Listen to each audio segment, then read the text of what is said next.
I finally finished my playthrough of Assassin's Creed Origins, my first RPG Assassin's Creed game. Let's talk about it. Bayek Asiwa was, in my opinion, an amazing protagonist from start to finish. I just really love this story, but man, you really got to feel for this guy. This guy really goes through it at all times.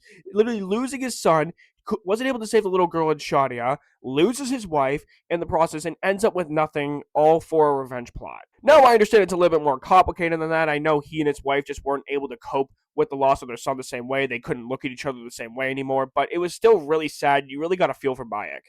I will say that the combat in this game overall did feel really solid for the most part. I really enjoyed it. There isn't really a lot to say. Like the stealth is a little bit unnecessary. Like I don't know. I never find myself needing to do stealth, but it's a cool option if you want to go down that path. The level gating in this game was terrible. I'm not gonna lie, it was really bad. Like it felt like it took me out of the story and made the pacing feel really inconsistent. I did enjoy the story when I got to play it, but then I'd have to do 2 to 3 hours of side missions just to be able to complete one main story mission.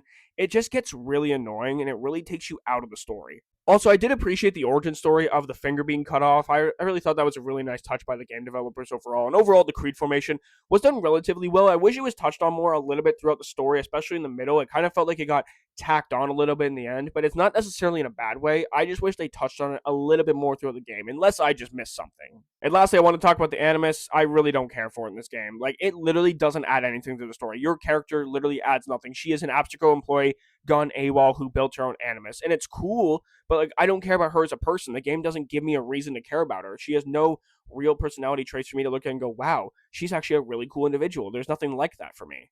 But I have a full form video on the YouTube channel. You guys should go check it out and subscribe.